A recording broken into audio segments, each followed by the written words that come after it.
So one of the things is a lot of fun, and I'm always passionate about. And what someone told me earlier in the app is they like it when I read poems and I read the things that are important to me.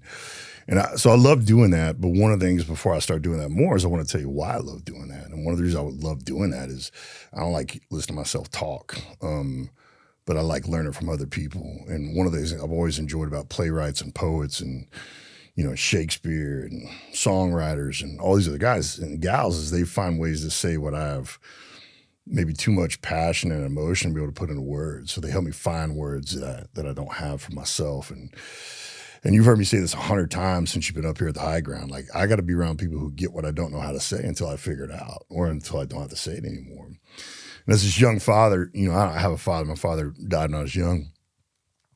So becoming a father was the scariest moment of my life, right? And there's all these things I wanted to share with my daughters and all this knowledge I wanted to give them and scars I wanted to spare them and all this other stuff. But I fell in love with reading books that were formative to me when I was their age or that my father read to me or my grandfather. And my mom's an academic. She loved reading. And I remember the first time I read this, I don't know how many times I'd read Chronicles of Narnia when I was growing up, and the movie had come out and all this other stuff. And I was reading it again to my oldest, and I read this part again and remembered what a lightning bolt moment it was for me as a young man. It's the scene where they're at the Beaver's table and they're talking about Aslan, and Susan says, well, Beaver says Aslan is a lion, the great lion. Oh, said Susan. I thought he was a man. Is he quite safe? I shall feel rather nervous about meeting a lion.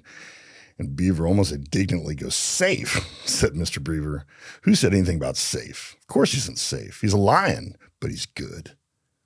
He's the king, I tell you. And for me, the concept of being safe is something that I've never wanted to be. There's a scene in the movie Act of Valor about the teams, and my friends are that I'm proud of it. The most meaningful part of the movie to me is the very beginning. There's a letter that's being read to the son of one of the men that we lost. And he said, your father's father said, the only thing bad about growing old is that other people stop thinking you're dangerous. And I don't ever want to not be dangerous. I don't mean physically violent when I say that. That's not what I mean. If you try to hurt me and those I love, you'll find that part of me. But when I say I want to be dangerous, I mean I want to be a formidable foe. I want to be a worthy adversary, right? I've never been a safe man. And when I read this again, it gave me permission to not be safe, but the call to be good. And hey, what does good mean? And I think as young men, we got to understand the distinction between being safe and being good, and being dangerous for the right reasons is important. And for me, it was just, I remember it was like a lightning bolt, remembering as a kid where Aslan's not safe. He's a lion. Who wants a safe lion? But he's good, right? And it was powerful for me to realize how much that informed my life on the ball field and the battlefield and now at the breakfast table, and almost kind of be given permission to be that way again on this new map called the boardroom that I was just now figuring out. So that's one of the reasons I love reading. I love reading, and I'll pick up the phone and call someone that I want to say that to, and I don't know how to. It's like, hey, I'm going to read this to you because this person found a way to say something that I want you to hear, but I don't know how to say it right. And I think that's the beauty of music. That's the beauty of poetry and all these other things. And so it's fun, man. Lion he's not safe. He's good. And should we be safe? Maybe, maybe not. But we should always be good, right? And there's a distinction between the two.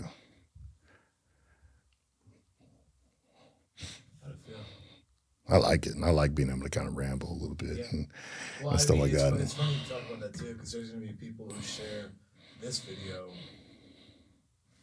because maybe they can't say something. Yeah, I mean, most people have. Like, most people hey, and that's one of the reasons I like writing fiction too. I like writing fiction too because it gives me permission to say something to someone that maybe I'm not ready to say it to, and I can hide it in the context of that character. This is the thing I want to say to my daughters or my bride that I'm just too nervous to say, but the character in the book is a husband and a daddy. He could say it, and so it's just fear is an interesting animal, and it's not the enemy. I don't have issues with fear, man. Fear is a signal. It's what you do after fear that I have issues with. And for me, once you have that fear moment, there's really only two roads. You go down to afraid, or you go up to ready. And the difference for being afraid and ready is the presence of teammates, training, technology, a plan, resources, faith, all these other things, right? And for me, that's a lot of times what books and music and poems are. Is it's a way that I share what I'm otherwise afraid of maybe sharing, at least to myself and then to others, right? So, the Psalm of Life, man, I just, H.W. Longfellow, we'll wait for it to pull up here, but I read this when I was young. And again, I was at the peak of who I was as an athlete, as a guy on the football field. And then I rediscovered it. And all of a sudden I realized oh man, this still applies. This is still who I am and who I could be at the breakfast table in the boardroom where I am now. And so I'll read this because it's one of my favorite poems. You just got to wait for it to pull up. So again, one of the things I love doing is I love finding these things that I can read to my bride, read to my girls, read to my friends that are just better ways of saying how I feel than I know how to. And that's why I loved Shakespeare at a young age and all these other things. They just found words that Shakespeare would just make them up. You just make up words. Hey, no word exists to define this, so I'm going to make it up. And I love that. And I have these amazing coaches. I've always been blessed to be around great coaches, either to be around them or be playing for them. Gary Patterson was head coach at TCU. Paul Johnson, just inducted in the College Football Hall of Fame, Georgia Tech. He was at Navy. Phil Emery, who's one of the best talent guys in the NFL, and been around Pete Carroll and beat Belichick, and just been, my cup runneth over when it comes around that. But I have this amazing coach in high school, Don Poe, Mike Sessom, Mike Long, and Cantrell, who just passed away. But my coach used to put these poems in our locker before game, and I always thought it was interesting. Is there's beauty in poetry, and it juxtaposed the brutality of this game that we're about to play. And I love that. That's what life is like this harmony of brutality and beauty at the same time. And I've always loved H.W. Longfellow. He's just always been one of my favorite poets. And this one is, man, I remember when I read this the first time, and it's amazing to me and a little bit infuriating to me what I relearned, right? And so I stumbled back across this poem. It was one of the first things I read to my daughters because I wanted it to give them the same permission that it gave me when I was their age. And so this is H.W. Longfellow's Psalm of Life. Tell me not in mournful numbers, life is but an empty dream. For the soul is dead that slumbers, and things are not what they seem. Life is real, life is earnest, and the grave is not its goal. Dust thou art, to dust returnest, was not spoken of the soul. Not enjoyment and not sorrow is our destined end or way, but to act that each tomorrow find us farther than today. Art is long, and time is fleeting, and our hearts, though stout and brave, still like muffled drums are beating funeral marches to the grave.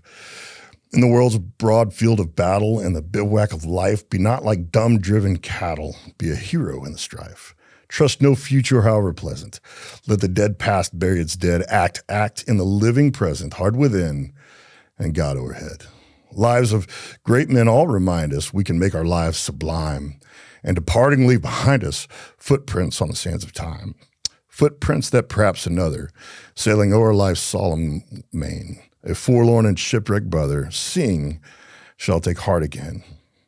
Let us then be up and doing, with a heart for any fate, still achieving, still pursuing, learn to labor and to wait. And that last stanza right there is peaceful power. Is like the world tries to sell us best way to feel great fast and all these shortcuts, and shortcuts never are, right? And this last thing, let us then be up and doing, with a heart for any fate, still achieving, still pursuing, learn to labor and to wait. And there's so much in that last one. Let us then be up and doing. I tell my daughters all the time, and anyone that'll listen, like it all comes down to words, work, and wins. And serendipity has more to do with success than most people think. But if you don't put your words to work, you can't win. With a heart for any fate, and that's about adventure. Like if you know how it's going to end, why do it, right? And I was telling a friend the other day that self-selecting out of an audacious endeavor is not humility. That is not humility to not try something. If anything, I think it's the peak of arrogance. Because when you say I can't, what you're actually saying is I know everything I need to know about me, and I know everything I need to know about the thing. Those are really bold statements, right? I'm 49 and I'm still learning about myself and all these other things. So why would I ever self-select out of an adventure, with a heart for any fate? Still achieving, still pursuing, learn to labor and to wait. And for me, that part is a reminder that, hey, are you doing this for the X on the map? Or are you doing this for the adventure towards the X, right? And that's where you learn. And so for me, H.W. Longfellow, man, these poets, and I think one of the reasons they're so deep and they're so profound is they had time. I mean, that day and age back there wasn't cluttered with busyness, and you had time to think. You took trains places and all these other things, right? And I revert to the wisdom of those who came before me when I lacked that wisdom in that moment myself. And so, Psalm of Life, H.W. Longfellow. You were going to say something. What were you going to say? You raised your hand, like you were going to. No, I was pointing at you. Oh, cool. What you said, yeah. The old guys, the 1800s. They had time, man. They had time to ponder. They had time to think. It wasn't an age of instant, Right. Instant gratification. I need instant. And this is a solution to this problem. Yeah. They had a way to romanticize their language. Yeah, and they had to. It was the on a completely different level than what you have today. You said one of my favorite words. I have favorite words, right? And they change a lot, but some of them stay really consistent. And one of them is ponder. Like ponder is one of my favorite words. And one of my other favorite words is meander. Like meander isn't the same as wandering. For me, meandering is just taking the long way there. Like, hey, But you're taking time. yeah, like I live right off of meandering way. And one of the reasons I love so much about that is Meandering Way became one of my favorite roads in Dallas when I was growing up. I don't live over. I lived over in Garland. But my father was in hospital, medical city in Dallas. When the doctors would come and see him, or when we had to go do something, I'd jump on my truck and I'd drive around the neighborhood, and I drove up Meandering Way. Right. So I've always loved the road. And again, I always loved the word, because meandering is, hey, I'm taking the long way there. I'm taking the prettier way, all these other things. Yeah. And the house we live in right now, we were looking for a new house, and my bride was like, hey, go look at this house. And I said, where is it? She goes, it's right off Meandering Way. And I was like, oh, this deal's probably already done now, right? So, but I love that. I love how words come back. And the reality is we can always find time. We just have to prioritize finding time. We have to make that important, right? And that's for me, like slowing down and reading, and then reading out loud. The brain science on reading out loud is pretty profound. When you read out loud, you're engaging multiple retention systems, right? And then there's something about urgency. When you read your goals out loud, you're kind of publishing your plan to yourself and anyone within earshot. And, your percent confidence and completion goes through the roof, because it has to, right? And that's what we talked earlier about, this kind of methodology I have, like the decision, design, and discipline, right? Leaders make decisions. That's what they do. That's why you're here. I define leading maybe differently than other people. For me, leading is a verb. It's an action. So you're not a leader unless you're leading. All rank or role really describes how many people are hoping you get it right when it's your turn to wear the weight. Leadership is this fluid crown that moves along the continuum of a mission. We all wear it. And I define leading as being looked to in a particular moment to make a decision or perform an action based on your unique gifts and abilities. As a football player, you understand this, right? Like, hey, basketball players, athletes understand this because it's a team sport. Like, as a D lineman, you're just taking blocks and freeing up those linebackers a lot of times, right? And for me, leading is being looked to in a particular moment to make a decision or perform an action based on your unique gifts and abilities, and everybody wears it. And all rank or role really describe are how many people are hoping you get it right when it's your turn to wear the weight, right? That's all it is. And so for me, I think it's such a, when you disassociate rank and role from the concept of leader, it's really encouraging, because then you let people without rank or role recognize that they're leaders. Like, you don't have to wait for the title. Like, you're here because you're good at something, right? And so, like, for life, man, you always make time for the things that are important to you. And one of the things I've realized is time is important to me, so I ought to treat it a little more, Time is probably the most valuable. It's the only absolute. Yeah. It's the only absolute. We've agreed on two things as a human species. The day cycle. We've only agreed on the day cycle, 24/7, 365. But after that, we haven't agreed on anything else, right? We've agreed on one thing as a species. And when we recognize that, we begin to understand the seriousness of mistakes. because mistakes are time lost. You can't recover time. Jeff Bezos' entire business proposition essentially says you can't buy time, you can only save it. That's why Amazon exists, right? If we look at mistakes as increments of time, we begin to understand the seriousness of mistakes. Like, I don't know how many football games you played in. I played in a lot of them too. There were always two people I was playing, the clock and whoever I was playing. So it was me and the clock at Notre Dame, me and the clock at Georgia Tech, me and the clock on our. The clock hated both of us. You never lost your chance. Yeah, sure. I mean, the clock didn't care about either one of us, right? And if I make a mistake and I don't tell anybody about it, I'm doomed 10 other guys to make the same mistake. Now we lost 20 seconds, 30 seconds, right? And that's why I love reading so much. Is even fiction, man. Reading gives me a chance to portal into this library of learned knowledge. And you've heard me say this too, man. If you and I are fighting and I'm remembering and you're learning, I'm going to win. Because remembering's faster than learning, right? You think about it. Like I watched game film of players that weren't me playing the team I was about to play. And what I was trying to do is advantage myself in that moment. I had to remember. If he has to learn and I have to remember, I'm going to win.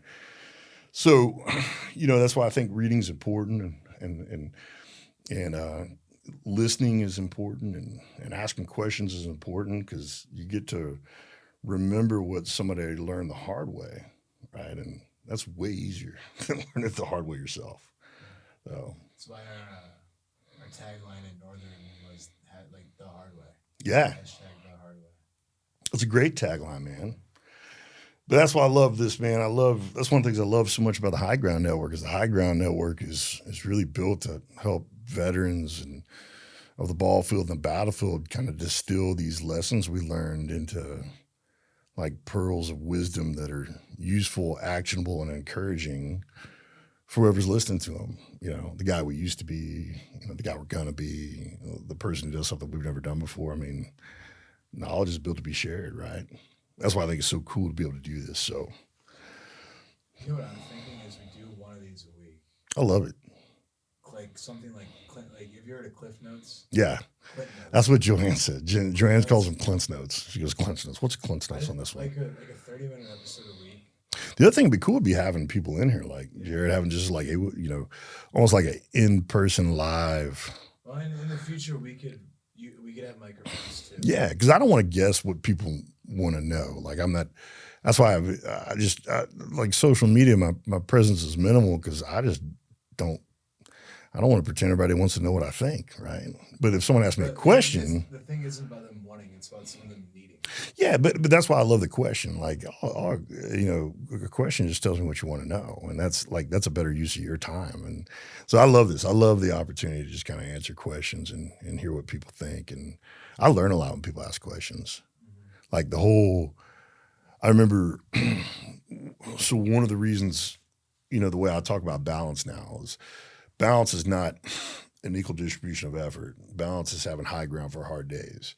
And by the way, you never know when hard days are coming. So you got to deliberately invest in friends and family and faith and people and programs and processes that can remind you who you are and what you're about when the world's hard and makes you want to forget.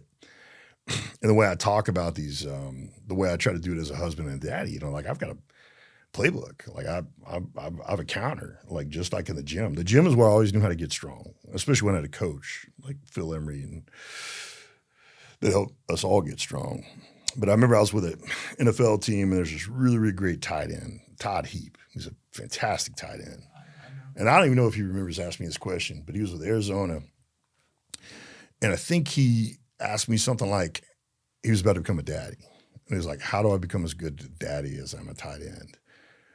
And this is one of those questions that you're answering and you kind of feel like a hypocrite because you're answering in real time and you're telling yourself like, this is pretty good. I should probably do this myself, right? But I remember looking at him go, what are the reps? And he goes, what do you mean? I said, well, in order to perform under pressure, we iterate reps in the supply chain of executing this particular skill. As a linebackers, tight ends, and whatever. Like we understand what the reps are. We iterate those till we get 10,000 of them and then we assemble them and then we can perform under stress. So what are the reps to being a good daddy, right? And I was a young father at the time, and I was like, man, so if there was a gym for being a dad, who would build the workout programs like other great dads? And so I remember in every relationship in my life, I was like, hey, what are the 10,000 reps that an elite husband does, that an elite daddy does, an elite friends does? And I ought to be able to find those. And like when I do lists, I only do 5 things. I got 5, because this has got to do this. Like I can't, like this has got to do this, right? Because if I have more than 5, then this gets compromised, right? So I only have a list of 5. And I remember I was flying home.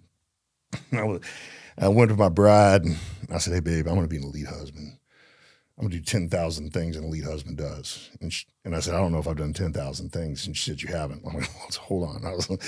I wasn't asking. I was saying perhaps maybe, right? But nothing counts unless you count it. Like if you're not measuring it, it doesn't matter to you. Like, I don't care what you say, right? But we don't have these metrics that are relative and sensitized to us. So I did. I said, hey, here's 5 things that let you know that you're my queen. Like I'm going to be an elite husband. I said, I'm going to take you on a trip, like 3 days, a 3-day trip once a quarter. I listed these 5 things. And she, like, who doesn't like hearing that, right? So she liked it. And she goes, these are for me. And I said, yeah. And she goes, should I tell you what they are? I'm like, makes a lot of sense, probably, right? And she goes, listen, I'd love to go on a 3-day trip once a quarter, but can you just not be a jackass when you come home from work sometimes? And I was like, notepad, don't be totally do that, right? And she gave me 3 things, and then I have 2 because I want to author how I love her sometimes, right? So my daughters give me 3, and she gives me 3. Then I pick 2, and I've got to counter. Like I know, like we're getting in a fight. I look down. I was like, no, you're getting in a fight, Clint, because you haven't gotten reps. And so if you're important to me, I probably have a list of 3 things that I know let you know that you're important, man. I get those reps, right? Just like I did in the gym. And there's no profound wisdom in that. It's just what I learned to do on the ball field and the battlefield. If you want to be good at something, do it well before you have to do it, right? Yeah. And so these are the things that I think the ball field and the battlefield give us that endure on the boardroom and the breakfast table, right? So, like, I used to ask guys. I mean, we walk out of the car in church, and I'm like, hey, man, your kids don't hate you. Like, how do you do that? Like, you have daughters, and they don't run from you when you try to hug them. How do you do that, right? And I was like, oh, there it goes. Like, it's like going to the gym. I'm like, man, how do you squat so much? And you just okay. Yeah, I mean, there's no magic to it, man. You just got to be. Did you have a certain person for you that was like that? I had a lot of people, man. I've never limited. Like, he's a great dad. Man, 100%. I've never limited myself on mentors.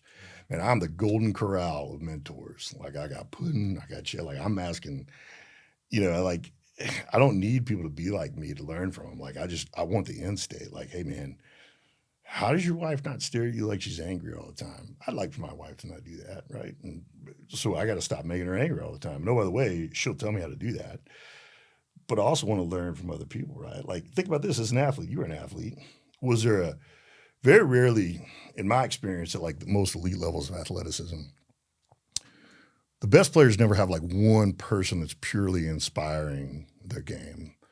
What they pick is these percentages of people. So like for me, I aggregated this persona as a linebacker based on Dick Butkus, Jack Lambert, Chris Spielman. Yeah, he's the greatest. But for me, it's like, hey, what do I know how to do that I see in Dick Butkus? What do I know how to do? So there's no player that was just like me. And like that would be such a shackle to them to have to be like me. But I could pick these percentages of them. And so what I tell people is like, hey, pick these percentages of people that have qualities that are similar to yours that you can chase. That's why I talk about pursuing elite. Pursuing elite is just, man, I just pick these 3 to 5% qualities of people's lives that I want to see in mine that are like me. And there wasn't a dad I wouldn't ask. Like, hey, you're at dinner, and your kids are listening to you. Was it ever awkward to ask? Oh, it's super awkward for them. For me, it was never awkward. I mean, for me, like I just want to win more than I want to look right. Because when you win, you look right, right? But my wife would be like, hey, man. I feel like, dealing with who you, like just being a SEAL and a football player, I feel like you didn't have self-esteem issues though either. No, I had tremendous insecurities, man. Absolutely, man. I think all men are insecure. Some of us are just honest about it. We just, like, let me tell you what, when you don't get to hear your dad say he's proud of you because he's gone or he wouldn't when you had him or whatever it is, like you crave hearing that from somebody. So you're going to hear it from coaches. You're going to try to hear it from 100,000 people in a stadium one day. It doesn't do the same. Then all of a sudden you hear it from 100,000 people in a stadium one day and it doesn't do what you thought it was going to do. That's a scary moment, man. But for me, that's why I love the urgency of the ball field and the battlefield is you have these measurable, accomplishable goals that you're going to see the horizon of very quickly. And so for me, I reconciled pretty quickly. Like, hey man, I can hide in my insecurities, or I can pursue this better version of myself. And you know, if I run those out to their end state, which one scares me least? And I'm much more afraid of not being who I said I'd be to my daughters than of what you think about me when I ask you the question. But I did have to work on approach. My bride was like, "You're a big dude to be walking up to someone," and I have this like super intentional kind of like Bill Goldberg, like, "Hey, what?" And she's like, "Can you just like not get right next to him?" It must be funny. You're this big intimidating. Oh And man, then the question you asked them. it's funny. Like people be like, I almost got maced like 3 or 4 times. Like, hey, and like, no, I was like, no, no, like your daughter let you put her in the car. Like mine claws my face. Like, how do you do that, right? So, I did have to work on approach, because I'm this Shrek-looking guy coming at you, like, hey, how do you love your wife well? And he's like, are you married? Which is right to question whether, especially with my bride. Like, my bride and I don't look like we belong together. I look like her security guard, which technically I am. I am in a lot of ways, right? So, but for me, yeah, I've always been insecure. I just, again, I want to win more than I want to look right, because when you win, you tend to look right? And man, life's so much easier when you just start kind of, hey, here's who I am. When who you are and who you want to be are very close to each other, you're either older or you're not being honest, right? Like for me, like who I am and who I want to be, there's miles between the two. But I know who I'm chasing. Like I'm chasing this better version of myself. Like you said earlier with that poem, it takes time. 100%, man. And for me, it's about the pursuit of things. Like who you chasing. Like I always tell people, like who you chasing, who you keeping pace with, and who you pulling. Like you got to be able to answer those questions pretty quickly, right? Because if you're not chasing anybody, what are you doing, right? And if you're chasing the wrong people, what's life going to look like when you catch them, right? So my idea is like you got to chase people and things that scare you a little bit and make you wonder if you can do them. You got to keep pace with people that are going to leave you behind if you don't do your part, if you don't put out that day. And you got to pull people behind you, because if you don't, you're going to be doing the thing longer than you want to or longer than you're good at it. And both of those are a disservice to the thing, right? Do you think there's so it's like, like some people will say like set whatever goals, Mm-hmm. the craziest goals, but other people will be like set like goals that are out there but are reachable. So like when you talk about chasing someone, can it be someone who like you're never gonna get to that point? Is that Listen, I think that's an intensely personal answer, right? And what I tell you is there's no wrong answers, right? As long as it's not you today, right? Because my capacity for risk is different than my bride's. So I set my bride up for failure by getting her to dream as big as I. Not only do I set her up for failure by trying to get her to dream like I do, I set us up for failure because I'm asking her to be different than who she is. Like my bride wants to chase a little bit ahead of her, these really hard things that take a lot of discipline, and if it feels scary to her, that's all that matters, right? Like it's an intensely personal, relative thing. And sometimes we got to relearn how to win. Like, on each one of these maps, hey, who am I chasing on the ball field? Who am I chasing on the battlefield? Who am I chasing on the boardroom?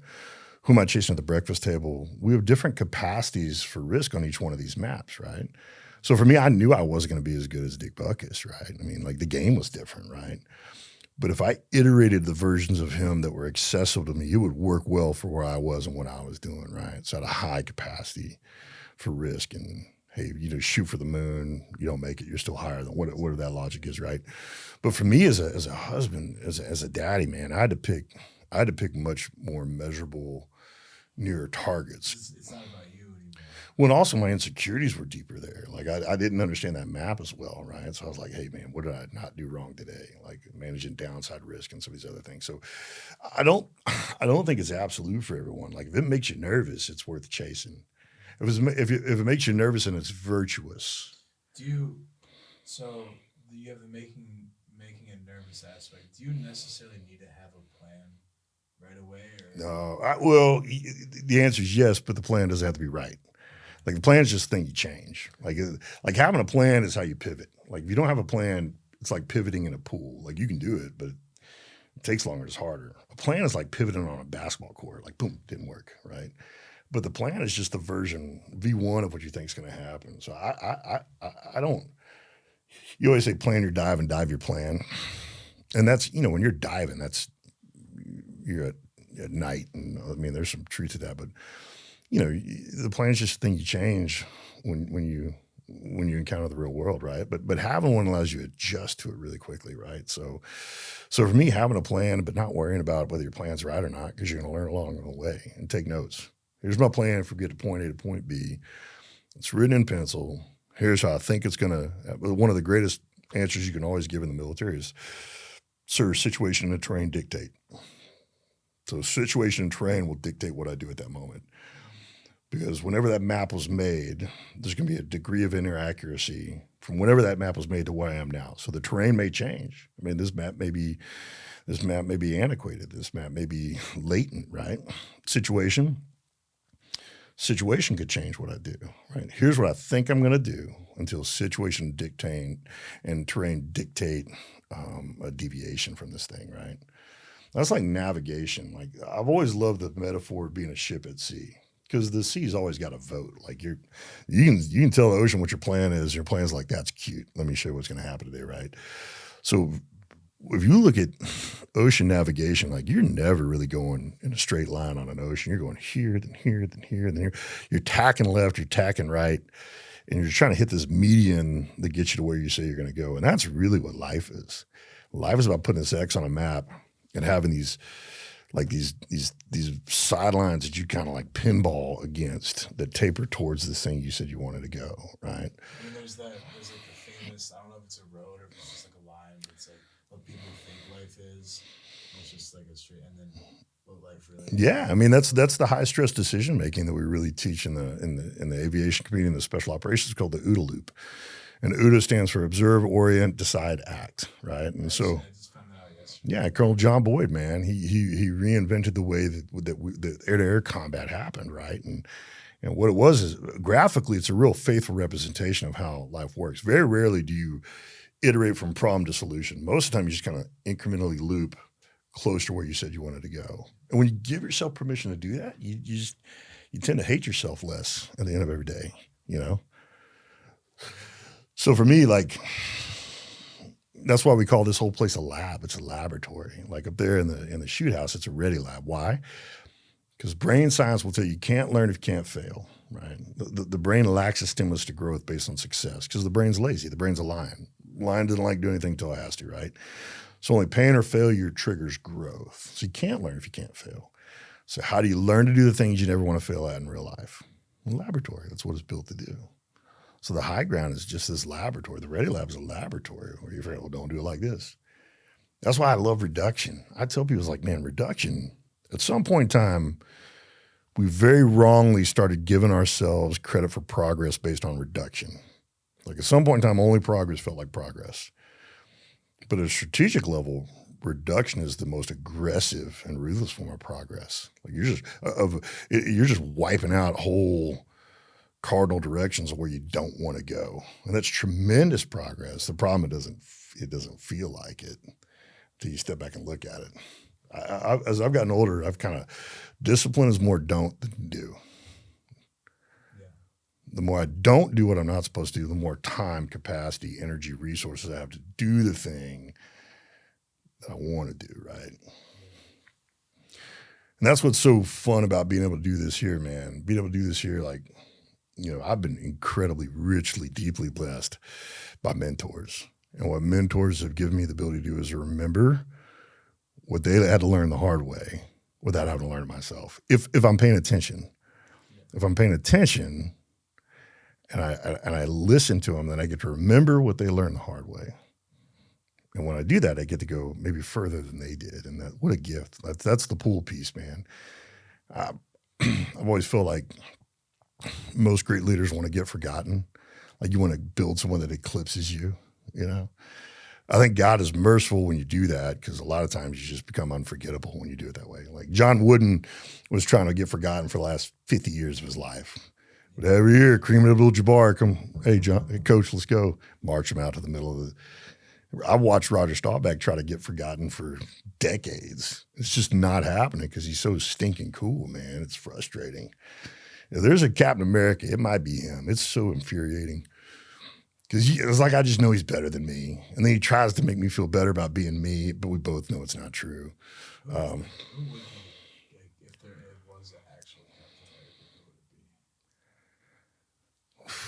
I for me, Christ is the person worth chasing in all aspects of life. Domestically, like in the real world, like I don't really know, man. I mean, there are people like one of the things they say is like, don't meet your heroes. You find out who they really are. But every once in a while, you meet them, you're like, dadgummit, that guy's just cooler than me, right? And Roger's one of them, but he is insanely competitive. Like, oh yeah, I've known him for years, right? I remember we were at this thing one time, and So I can't. You know what? I don't like it. I can't like him. it's impossible not to. I've No, tried. I can't. Well, because as a Chicago Bear, I know I get that. I get that. But I remember I was like, we were at this event, and I said, my bride is wearing the dress she wore to our ring dance in 1996. Is he the kind of guy you scared to bring your girl around? No. But I remember I said, Amy's wearing the dress she wore in 1996 to our ring dance because he's married. Marion is his ring dance date too from the Naval Academy. And he goes, Clint, what could you wear from 1996? And I'm like, socks. Probably fit I think I wear my socks.